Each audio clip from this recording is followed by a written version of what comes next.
3개월마다 헤어지는 연애, 헤어지고 만나고를 반복하는 연애, 바람피는 남자친구, 여자친구 혹은 배우자. 사랑과 존중이 없고 막말하는 우리 사이. 너무나 편해져 버린 마치 가족 같은 우리 관계. 더 이상 성적으로 끌리지 않는 우리. 꼴도 보기 싫은 내 배우자. 그런데 헤어지자니 아쉬운 그 사람. 혹시 여러분은 이런 이야기가 내 이야기 같으신가요? 연애가 지겹고 혼자가 편하다 마음 잡아보려 해도 누군가에게 다시 설레고 끌리는 마음이 들었다면 또다시 연애하고 싶으실 겁니다. 혹은 다른 꽁냥거리는 커플이나 애 낳고 잘 사는 친구들을 보고 부러웠다면 그렇다면 바뀌어야 합니다. 여러분이 지금까지 겪은 모든 연애의 실패에는 이유가 있습니다. 그리고 그 이유는 대부분 상대방을 포함하여 여러분 안에 있습니다. 에? 이게 무슨 말도 안 되는 소리야? 하시는 분들은 집중해 주세요. 오늘 이 영상은 여러분의 연애 패턴을 완전히 뒤집어 놓을 겁니다. 계속되는 연애와 결혼의 실패로 고통받는 분들, 그리고 끌리는 사람과 잘 되길 바라는 분들을 위해 이 영상을 만들었습니다. 오늘 저는 우선적으로 매력 혹은 끌림이라는 심리적 메커니즘의 진실을 이야기하려 합니다. 이건 단순한 연애 조언이 아닙니다. 이건 우리의 마음 혹은 무의식이 사랑이라는 이름으로 어떻게 우리를 끌어당기는가, 그 깊은 심리의 작동 원리에 관한 이야기입니다. 이 영상을 끝까지 보시면 심리학자 칼 융의 그림자 이론, 그리고 현대 애착 심리학과 함께 왜 특정한 사람에게 강하게 끌렸는지, 그리고 그 끌림이 왜 종종 나를 어둠으로 데려갔는지, 마지막엔 어떻게 하면 진짜 사랑을 시작할 수 있는지를 명확히 이해하게 되실 거예요. 우리가 느끼는 끌림은 절대 무작위가 아닙니다. 많은 사람들은 운명, 타이밍, 케미 같은 말로 설명하죠. 우린 처음부터 통했어요. 만나자마자 전기가 통하는 것 같았어요. 이 사람 내 소울메이트인 줄 알았어요.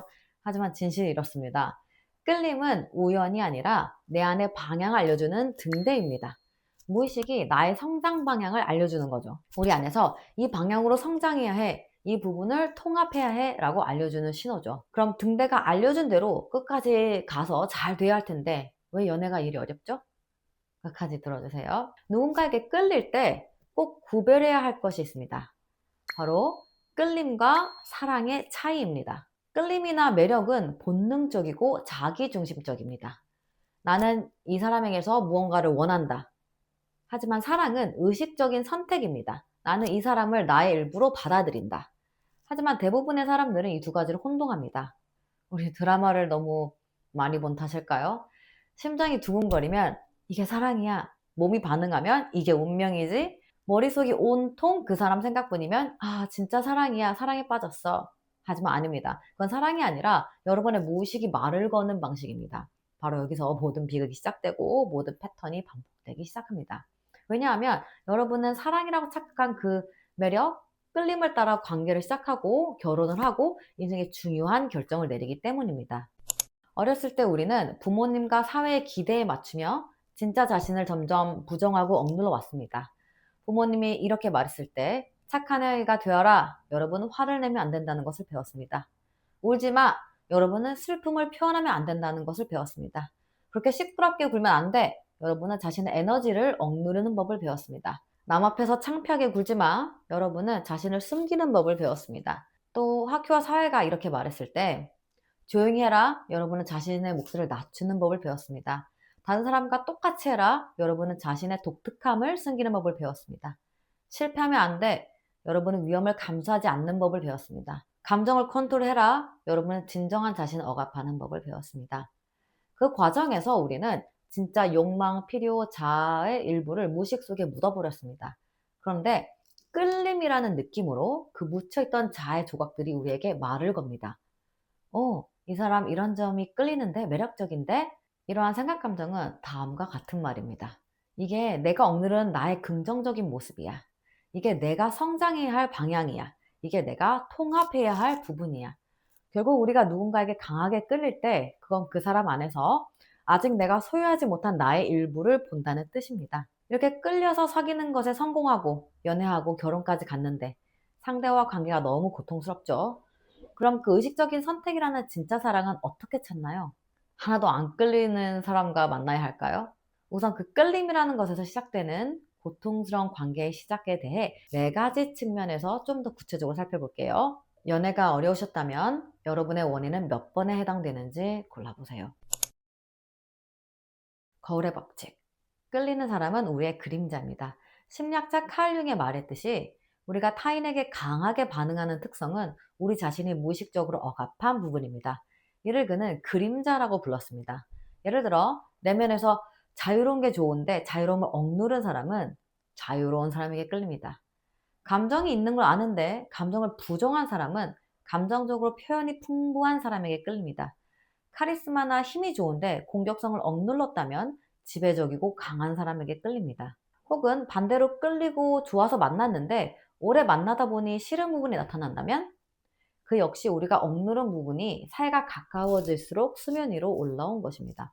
결국 우리가 끌리는 건 우리가 오랫동안 부정해 와서 이제 있었는지 알아차릴 수도 없는 나의 한 모습입니다. 상대 매력은 그 부분이 나를 부르는 신호입니다.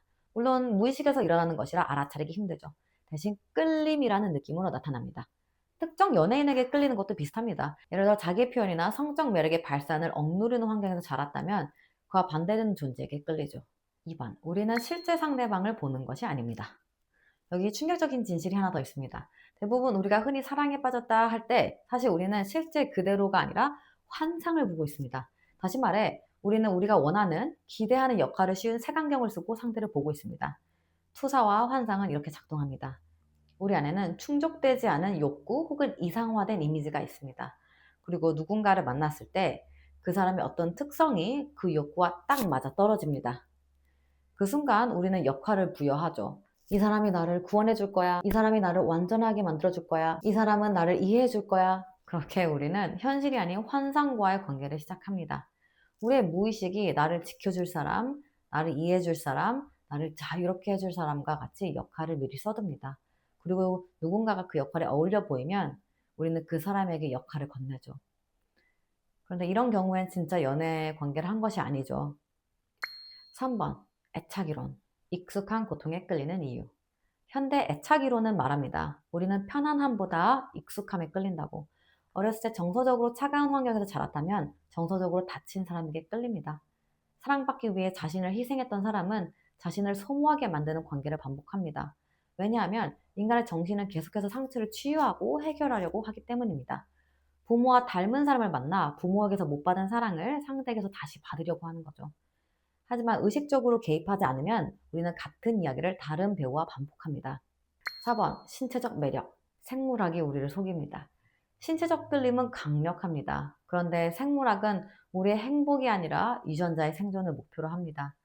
그래서 신체적으로 끌리는 사람이 정서적으로는 재앙일 수도 있습니다. 눈앞의 화학 반응이 커질수록 우리는 상대의 성격과 가치관을 놓치죠. 생물학은 순간을 유혹하지만 의식은 관계를 지킵니다.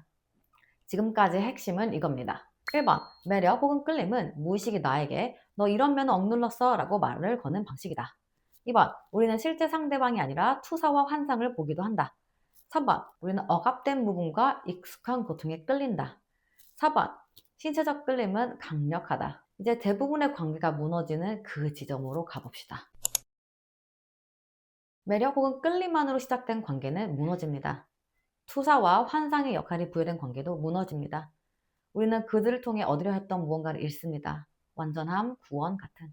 하지만 진실은 이겁니다. 그것은 애초에 상대방이 줄 수 있는 게 아니었습니다. 이 고통은 내 안의 상처와 충족되지 않은 욕구, 그리고 부정했던 나 자신이 드러나는 과정입니다. 혹은 처음엔 너무 좋기만 했다가 상대와 가까워질수록 우리는 상대를 통해 내가 억눌러온 나를 보기 시작합니다.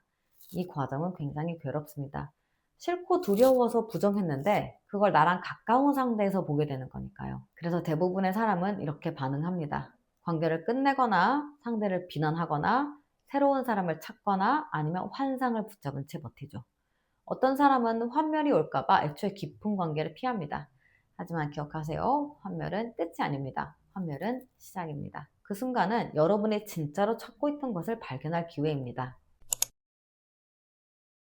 관계가 고통으로 변하거나 투사가 무너지는 순간은 여러분이 진짜로 찾고 있던 것을 발견할 수 있는 순간이기도 합니다.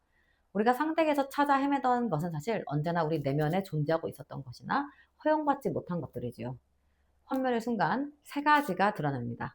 1번, 내가 원했던 것. 예를 들어 상대를 통해 얻고 싶은 것은 사랑, 인정, 안전, 자유, 사회적 지위, 자신감 등등. 2번, 어린 시절의 상처. 상대가 부모처럼 보이기도 하고 어린 시절 어떤 욕구가 충족되지 않았는가. 관계를 살펴봐야겠죠. 3번, 내가 부정한 나 자신. 끌렸던 그 특성은 내가 억눌렀던 나의 부분이다를 인정합니다. 이러한 깨달음이 통합과 치유의 시작입니다. 그렇다면 이제 어떻게 해야 될까요? 어떻게 해야 건강한 관계를 시작할 수 있을까요? 우리가 가야 할 길은 단 하나, 의식적인 관계로의 전환입니다. 의식적 관계란 의식적으로 사랑을 선택하는 것입니다. 이게 무슨 말일까요? 사랑은 그 사람을 나의 일부로 받아들이는 의식적인 행위입니다. 내가 내 결핍을 채우고 사랑받기 위해 시작하는 것이 아니라 내가 그를 나 스스로를 사랑하듯 사랑하기로 선택하는 것에서 시작합니다.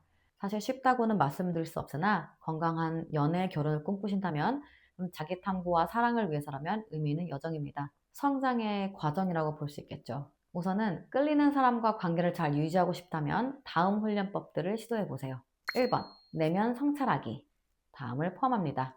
내가 상대에게서 원하는 건 무엇인가 자각하고 이건 나의 욕구였다라고 인정하고 책임감을 가지고, 예를 들어 자유로운 그에게 끌렸다면 틀에 박히고 통제적인 내 자신을 자각하고 내 삶의 자유로움을 허용하는 연습을 시작합니다. 그렇게 그 특성을 내 안으로 통합하고 실천해 봅니다. 2번, 건강한 관계의 신호 알기. 매력 혹은 끌림은 숨을 들이마시는 것과 비슷한 느낌이죠. 흥분, 갈망, 긴장. 진정한 사랑은 숨을 내쉬는 것과 비슷한 느낌입니다. 이런 느낌. 평온함, 편안함, 있는 그대로의 나. 좋은 관계의 징후는 명확합니다. 진짜 나로 있을 수 있다. 역할 연기가 필요 없다. 갈등 속에서도 안전하다. 차이를 결점이 아니라 보완으로 본다. 등등. 3번.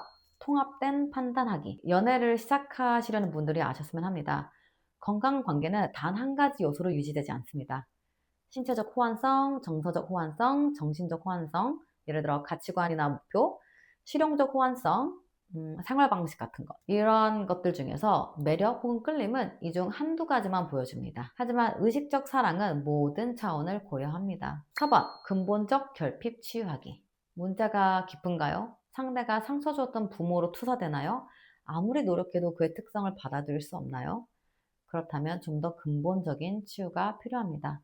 예를 들어 내면화의 치유, 심리상담, 트라우마 치유, 무의식 정화 등과 같은 그림자 작업. 내면의 결핍이 채워질 때 무의식적 선택이 멈추고 의식적 선택을 할 수 있습니다. 이제 여러분은 선택할 수 있습니다. 무의식적으로 반복할 것인가 아니면 의식적으로 패턴을 깰 것인가. 진정한 사랑은 매력을 넘어선 곳에서 시작됩니다. 매력이나 끌림을 신호로 사용하되 휘둘리지 마세요. 물론 의식적으로 접근한다면 매력적인 사람과 연애하고 건강한 관계로 발전할 수 있습니다. 이제 여러분은 알고 있습니다. 그리고 알면 자유의 시작입니다. 여러분의 연애와 결혼이 의식적 선택에서 비롯된 진정한 사랑이 되기를 바랍니다. 다음 영상에서는 이미 고장난 연애나 결혼 관계를 리셋하는 법에 대해 이야기 나누겠습니다. 그리고 댓글로 여러분의 연애나 결혼 경험을 나눠주세요. 혹시 도움이 필요하신 분들은 편하게 연락주세요. 우리는 모두 함께 배우고 함께 성장하고 있습니다. 감사합니다.